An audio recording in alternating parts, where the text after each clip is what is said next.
One of the many differences between the Super Nintendo and the Sega Genesis were how the two machines were handled in their final years.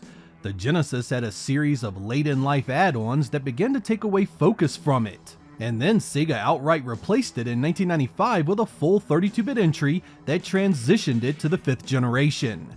Nintendo went in a starkly different direction. It remained committed to the Super Nintendo throughout 1994, skipped the add-ons, and powered through 1995 without entering the war that had consumed Sega and Sony. The Super Nintendo was even competitive well into 1996 as the Nintendo 64 was being launched, a testament to Nintendo's dedication to its platform.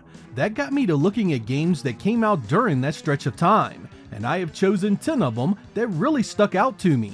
Some of these were games you never thought could be possible from a technical perspective, while others were just so well done they earned my respect. All of these were released in the later years of the Super Nintendo from 1995 to 1997. I hope you guys enjoy surprising late releases on the Super Nintendo.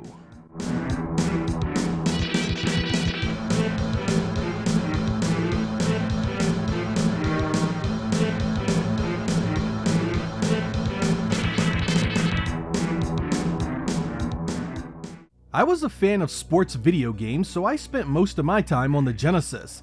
It wasn't that the Super Nintendo didn't have some good games in the genre, it was just Sega and its third parties turned out so many hits, it was really easy to stay immersed in that ecosystem.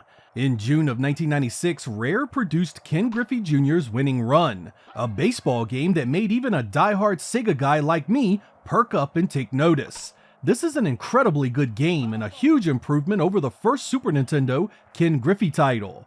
The visuals are colorful, detailed, and the animation is superb. Everything is alive with movement, from the stadium, the scoreboard, right down to the enthusiastic umpire. The field is using Mode 7, so every hit results in a smooth transition after the ball is hit. The gameplay is fast, easy to handle, and up there with the better games that represent the sport.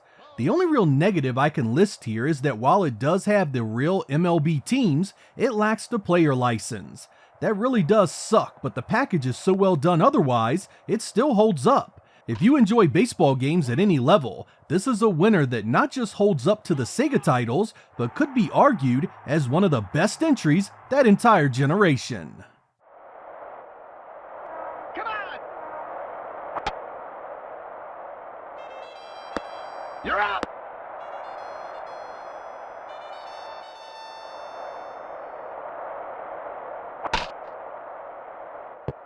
Foul!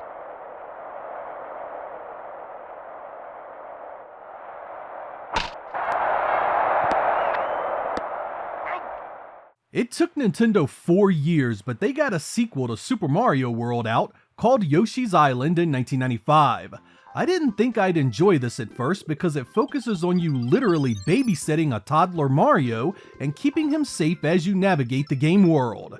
But as lame as that sounds, it actually ends up being a well done and extremely fun adventure. Despite being positioned as a sequel to Super Mario World, the gameplay couldn't feel more different. Yoshi can eat enemies, toss eggs at them, float when he jumps, and even transforms into new vehicles. Chauffeuring Mario around is your main objective, but there's stuff to collect, secrets to find, and massive levels to explore. The standout feature of this one are the Super FX2 powered visuals, which handled most of the sprite scaling and screen effects, and wow are they impressive. The art style is done in a manner where it appears that they are colored in by a crayon, and really stands out against the Rare developed Donkey Kong Country. I really appreciated that, and this would go on to be one of my favorites for the platform.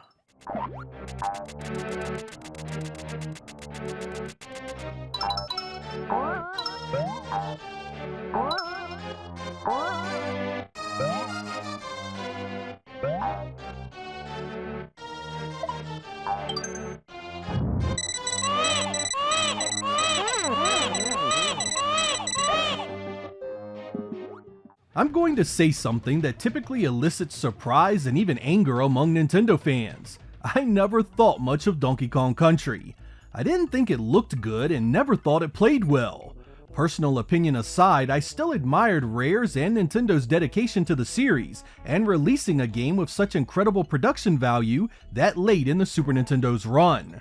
The third game in that series, Dixie Kong's Double Trouble, was released all the way in November of 1996, 6 years after the platform was released and into the life of the Nintendo 64. It was wild that Nintendo had its next generation console on the market and still had the foresight to prepare another one of these to take advantage of their entrenched 16-bit audience.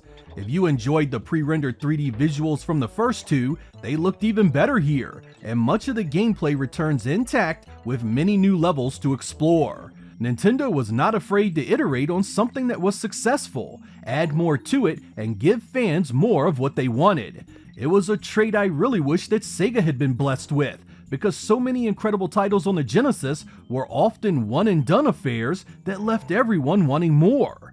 At least outside of something like Sonic. Donkey Kong Country would go on to see more sequels on future Nintendo hardware, but I always felt it was most important here.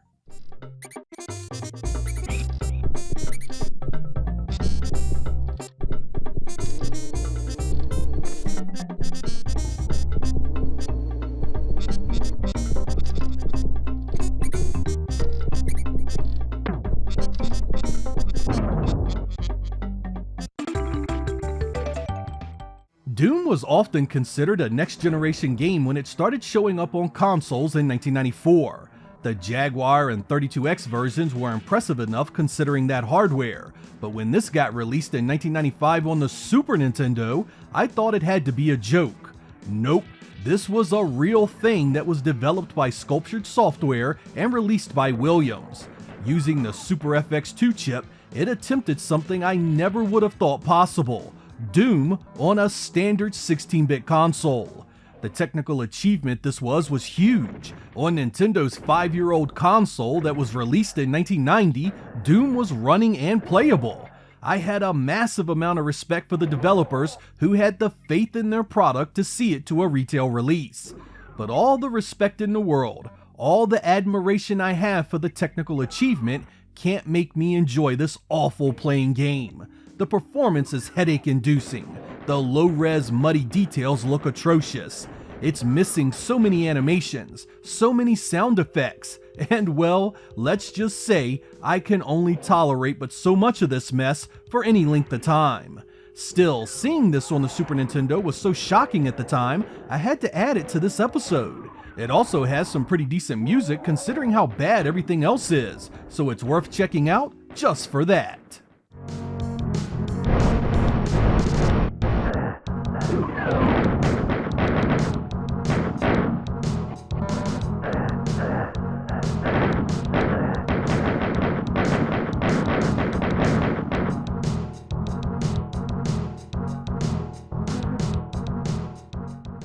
You can imagine my shock when I opened up gaming magazines back in 1996 and saw that Capcom was releasing Street Fighter Alpha 2 for the Super Nintendo.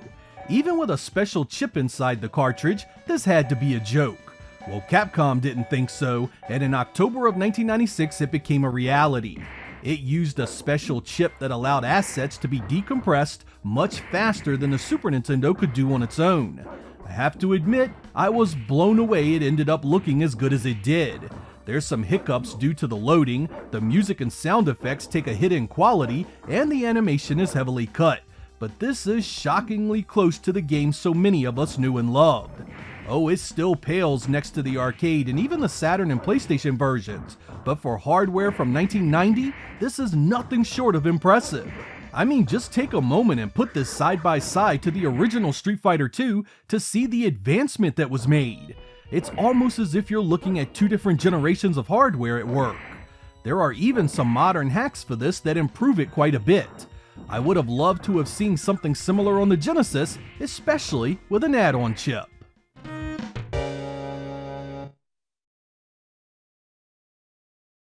Ready? Round one, fight!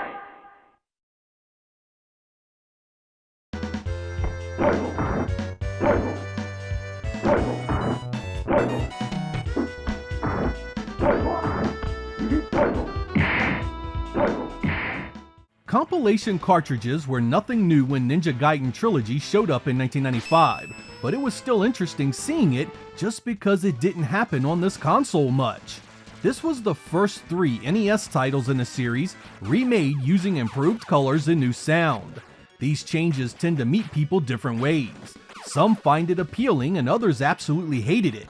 I have to admit, I was a bit surprised the visuals were so plain, but I wasn't bothered by that nearly as much as the sound effects. Some of these are nearly ear-piercing, they are so high-pitched. You spend enough time with it and it starts to grate on your nerves at a pretty profound level.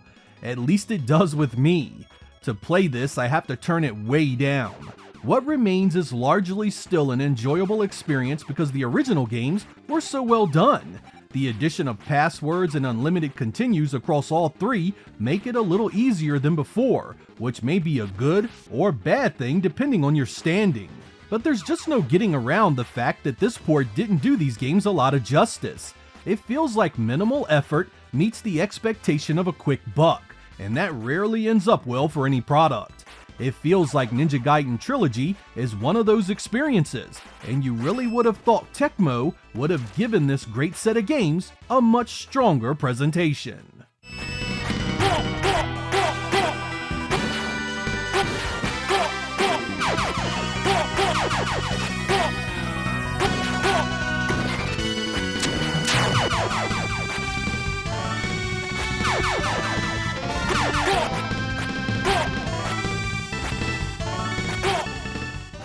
Before I begin this section, I have to first tell you that I was not a fan of Kirby games back then. Not because I played them and didn't like them, but because I found the presentation childish, and it just didn't seem like my kind of game.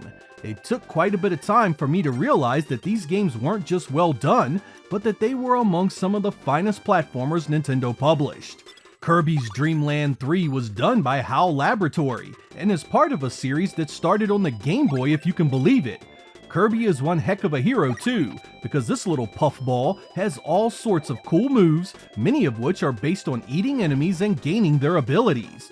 Kirby can also join forces with other animals that give him even more abilities. Between what Kirby can do on his own, coupled with the abilities that he can gain, there's more gameplay here than 3 or 4 of your typical platformers. The graphics have a look to them that puts you in mind of Yoshi's Island, and the music is very well done.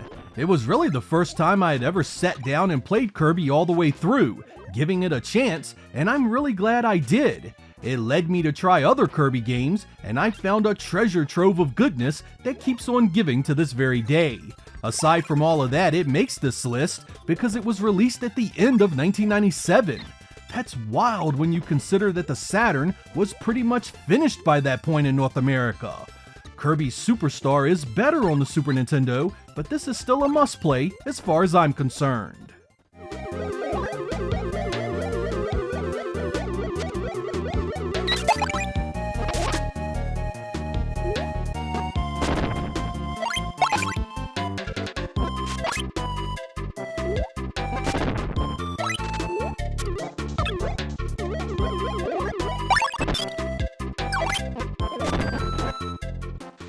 The Super Nintendo was known for its great library of RPGs. It was one of the consoles in the mid-1990s that I credit with helping me enjoy the genre more, and 1996's Super Mario RPG was one of those titles. This was done as a collaboration between Square and Nintendo using pre-rendered graphics and a gameplay style I enjoyed immensely. It didn't use the hated random battles so many RPGs doubled down on, and instead gave you levels where enemies could be seen and engaged at will. The stages and battles were also far more interactive than your typical RPG. Many areas had gameplay that was similar to the Mario series itself, and the battles had a timing where you could score some major damage with the proper use of button presses. It never got boring, and I always felt like you had to see the next area and the next big story twist. It was funny, presented the character's personality in a great way, and often took them in directions you never would have guessed. It was met with critical acclaim on a major level, and sold well in every territory it was released in. It's the kind of success that set Nintendo apart from Sega at the time.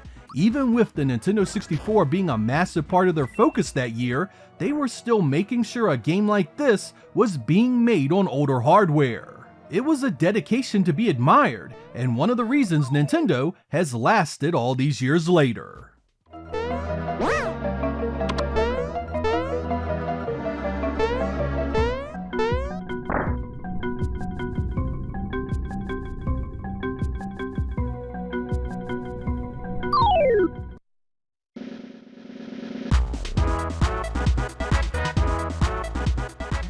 Final Fight had been around since the beginning days of the Super Nintendo, and in 1996 it received a Part 3.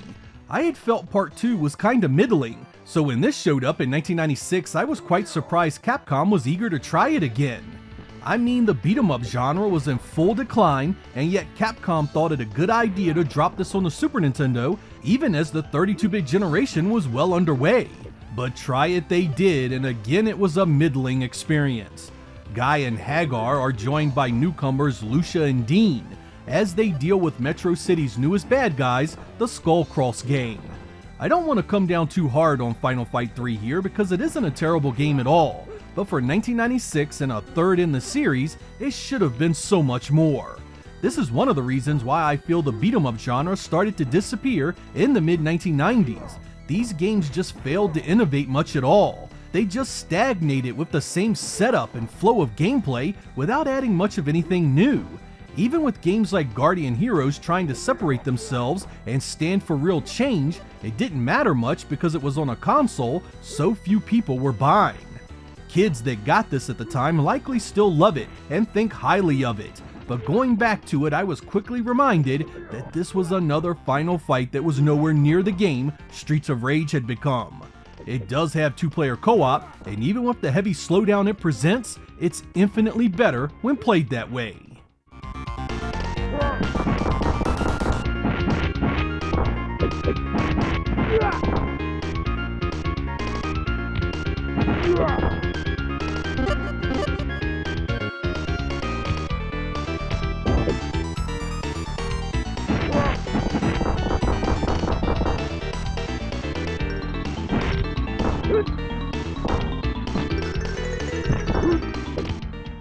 The Turrican games were all sorts of awesome no matter what platform they were on. Factor 5 knew how to get the most out of the hardware, and the Super Nintendo was no different. The first Super Turrican was good, but Part 2 was even better. Run, jump, shoot, swing, ride, and climb up walls in this graphical and aural showpiece. I guess this one was a shock because the console Turrican games didn't seem to garner much appreciation. Often when you see best of lists, they are painfully forgotten. To see this pop up in late 1995 was a pleasant surprise, especially in the US. As you can tell from the footage, this is a run and gun filled with great scaling effects, a grappling arm to add some extra challenge to the gameplay, and loads of different weapons to choose from. The stage design is epically laid out. There's always something in your way to climb, grapple, or ride, and it adds just enough to the tried and true shooting to keep you hooked all the way to the last boss. This one is criminally undervalued by Super Nintendo fans who have RPGs stuck in their craw every time they talk about good games for the device. Be sure to crank up that Dolby soundtrack too, it makes this one so much better.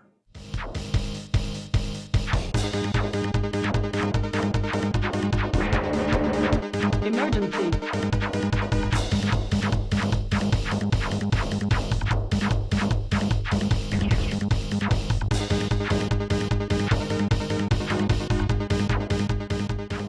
Even though most of the 16-bit generation it was all Sega Genesis for me in terms of preference, I still supported and admired the Super Nintendo every step of the way.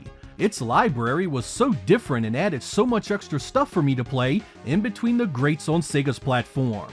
But it was 1995 and beyond when I really started to appreciate Nintendo's strategy. The sheer amount of quality products still being churned out was unreal, and I always thought Nintendo had the right idea, stretching out their 16-bit platform success a bit longer, something Sega should have mirrored, at least in the US and Europe. The thing is, this is just a small sampling of the releases that showed up between 1995 and 1997. Aside from a number of RPGs and strategy games, there were also more Mega Man titles, another Castlevania, more fighting games, more Kirby, and of course the myriad of multi-platform releases that were popular at the time. The 1990 release of this hardware had its advantages in a number of ways, and Nintendo handled things as well as they could have that generation. With the consumer confidence they had going into the Nintendo 64, I often wonder how things would have turned out had they embraced CD technology and faced Sony on more even ground. Things would have certainly been a lot more interesting. I'm Sega Lord X. Thank you guys for watching, and I will catch you next time.